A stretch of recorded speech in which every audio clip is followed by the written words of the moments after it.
Hey, what's up, you guys? This is WD3, and this is your Hill Report Daily Marketing Tips. Well, we are at Wednesday, Hump Day, uh, dead smack in the middle of the work week.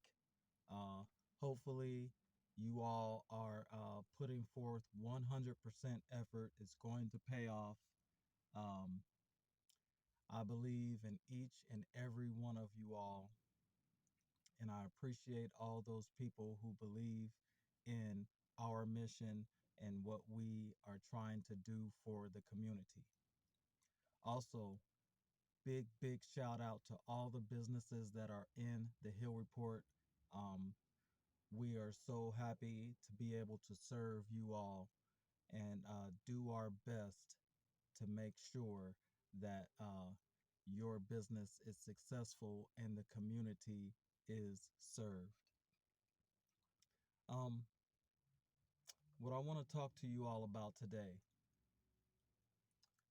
is how God knows your heart. Yeah, God knows your heart. You know, there's a scripture that tells the base state of a man's heart in Jeremiah. It talks about the heart of a man is wicked, and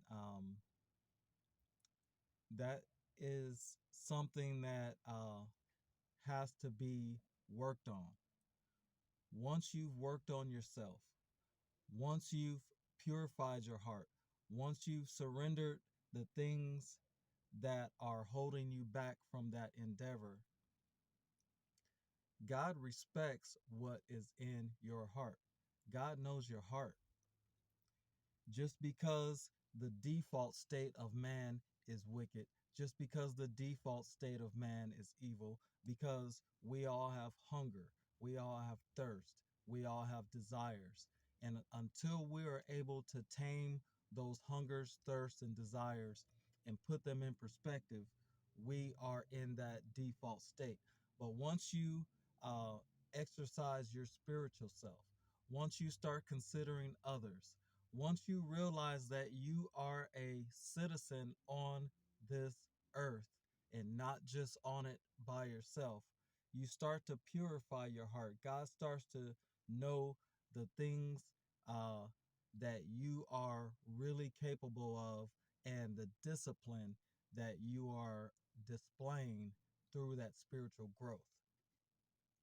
You know, uh, Christ ran across one of his disciples and met him for the first time, and his words was, "There's a man with no guile," meaning this man had a really good heart upon Christ meeting him.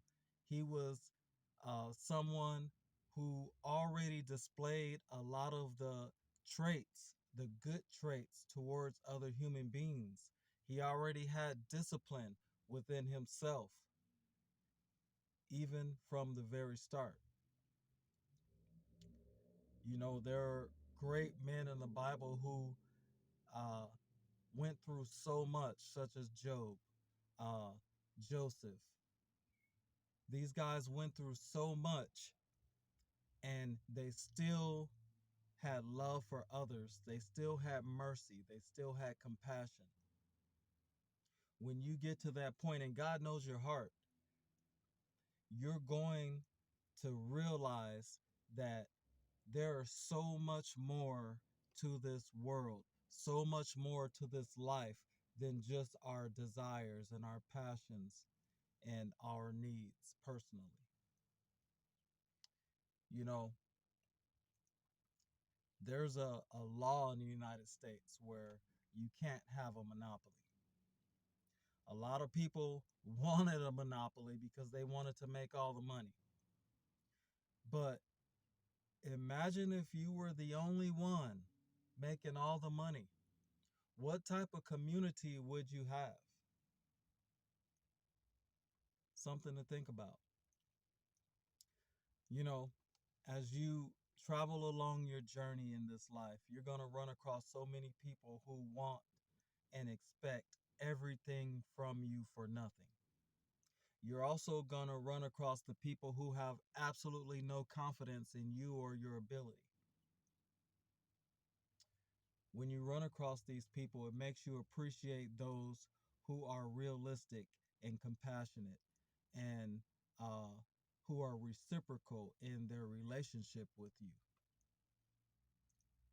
You know, even in the paper, we have so many people who come and go, and we appreciate more and more each time, each day, each month, the folks who are loyal. We appreciate the folks who appreciate us. We appreciate the businesses that serve customers at a high level and trust us to help them. You know, the best thing that you could do in this life is to get rid of negative energy out of your life. And God knows your heart. He knows when you are working on that very endeavor. He knows when you are letting go of the strife. He knows when you are letting go of the envy. He knows when you are letting go of the undisciplined nature that is within man.